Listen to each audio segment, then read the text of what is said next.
Hello everyone, how are you all? I hope आप सभी अच्छे होंगे एंड आप सभी का स्वागत है हमारी आज के वीडियो में। और वीडियो स्टार्ट करने से पहले आप सभी के लिए एक क्वेश्चन है कि डीबीएमएस का फुल फॉर्म क्या होता है, वो आप मुझे कमेंट सेक्शन में लिखकर ज़रूर जाइएगा। एंड फिलहाल अभी वीडियो को स्टार्ट करते हैं, तो वो आपका एक होमवर्क क्वेश्चन है जो कि आप कॉमेंट सेक्शन में लिख भी सकते हैं, जो कि हमने क्लास में पढ़ा था पिछली क्लास में। तो अभी स्टार्ट करते हैं ये वाला टॉपिक, लेकिन थोड़ा सा ब्रेक लेते हैं और एक बहुत छोटा सा टॉपिक है, आई थिंक कि उसको भी इसी वीडियो में ऐड कर देना चाहिए। दैट्स वाई मैं यहाँ पर बोल रही हूँ, क्योंकि वो क्वेश्चन कई बार आता है आपके एमसीक्यू में और आपके शॉर्ट आंसर टाइप क्वेश्चन में कि डेटाबेस में कितने टाइप से स्टोर किया जा सकता है। यानी कि क्वेश्चन आपका ये भी बोला जा सकता है कि डेटा को कितने तरीके से हम लोग ऑर्गेनाइज कर सकते हैं डेटाबेस में। ठीक है, तो ये क्वेश्चन जब भी आएगा तो आपको आंसर लिखना है दो तरीके से। पहला तरीका होता है फ्लैट फाइल, दूसरा तरीका होता है रिलेशनल। फ्लैट फाइल मतलब कि क्या, जिसमें ज़्यादातर टेबल्स एक दूसरे से कनेक्टेड ना हो और उसमें कम डेटा स्टोर हो, स्मॉल वॉल्यूम या less volume of data store हो। और अगर रिलेशनल की बात हो रही है तो रिलेशनल यानी कि मल्टीपल टेबल्स एक दूसरे से कनेक्टेड हैं और large volume of data stored है उन सारे टेबल्स में। तो आई होप इतना क्लियर होगा। ये बहुत छोटा सा टॉपिक है लेकिन ये इंपॉर्टेंट है। अब बढ़ते हैं हमारे बेनिफिट्स ऑफ डीबीएमएस के बारे में। तो यहाँ पर आप अपना आंसर अपने लैंग्वेज में लिखें, उससे कोई दिक्कत नहीं है, लेकिन जो कि सब टॉपिक्स हैं कि क्या क्या बेनिफिट्स होते हैं, कुछ स्पेसिफिक पॉइंट्स हैं, उनके अकॉर्डिंग आपको उसको एलाबोरेट भी करना होगा, लेकिन आपको वो पॉइंट्स आने चाहिए। अगर आपको पॉइंट्स नहीं आएंगे तो आप आंसर भी नहीं लिख पाओगे। आप बस अपनी भाषा में सम अप करके आ जाओगे तो उससे बिल्कुल सही परफॉर्मेंस आपका नहीं दिखेगा एग्ज़ाम्स में। ठीक है, या आपको खुद भी जानना चाहिए, अपनी वोकैबुलरी अच्छी करनी चाहिए इन सब टॉपिक्स को याद करके। ठीक है, तो यहाँ पर सबसे पहला टॉपिक आता है आपका रिडक्शन इन डेटा रिडंडेंसी। अभी आपको टॉपिक ध्यान से सुनना है। अगर आपके पास कोई पेन है, कॉपी है या आप कहीं लिखना चाहते हो तो लिखो। सब टॉपिक नंबर 1 क्या है?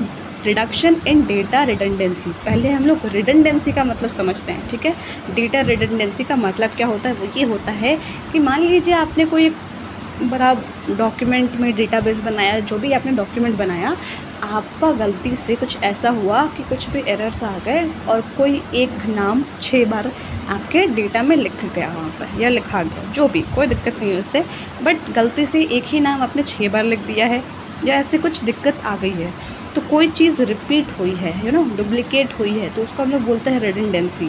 और आप नहीं चाहते हो कि एक ही नाम 6 बार क्यों आए। बात तो सही है, एक नाम तो एक ही बार आना चाहिए, जबकि उसका वहाँ पर एक ही पूरा इन्फॉर्मेशन स्टोर होगा। 6 बार हम उस इन्फॉर्मेशन को क्यों स्टोर करें, अपना स्टोरेज क्यों बढ़ाएं। तो उन एरर्स से बचने के लिए डीबीएमएस आपको एक फीचर प्रोवाइड करता है कि रिडक्शन इन डेटा रिडंडेंसी, यानी रिपीटेशन ज़्यादा और डुप्लीकेशन ज़्यादा अलाउ नहीं करता है। ये हो गया आपका फर्स्ट टॉपिक। सेकंड टॉपिक पर चलते हैं, आप इसको फिर से लिखो। सेकंड टॉपिक क्या है? Reduction in data inconsistency. ध्यान से सुनना है, रिडक्शन इन डेटा इनकंसिस्टेंसी। इसका मतलब क्या होता है कि जैसे कोई भी आपने इन्फॉर्मेशन स्टोर करी है तो टाइम के साथ चीज़ें बदलती हैं, कुछ ना कुछ चेंजेस आते हैं। मतलब हर एक डॉक्यूमेंट में कि आपकी मान लीजिए एज बढ़ गई है या सैलरी बढ़ गई है, आपको वहाँ पर चेंजेस करने हैं कि नहीं, इसकी सैलरी इतनी है, इसकी एज इतनी है। ये एक डेटाबेस बना रहता है ना। अगर आप एक ऑफिस की बात कर रहे हैं या क्लास की बात कर लीजिए, आपका हर बार हर साल हर एक क्लास में आप अपग्रेड होते हो, तो आपके नाम के आगे वो इन्फॉर्मेशन अपडेट होनी चाहिए ना। तो आपने कुछ चेंजेस करना चाहा, लेकिन आपको चेंजेस करने के बाद समझ आया कि मैंने बस क्लास तो चेंज कर दिया, लेकिन अब उसके बाद रोल नंबर भी चेंज करना होगा, तो अब वो कैसे होगा।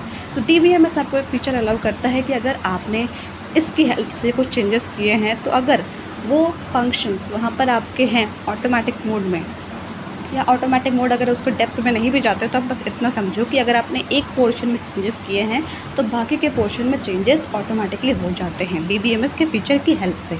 तो अभी 2 हमने कर लिया है, थर्ड पे चलते हैं जो कि है शेयरिंग ऑफ डेटा।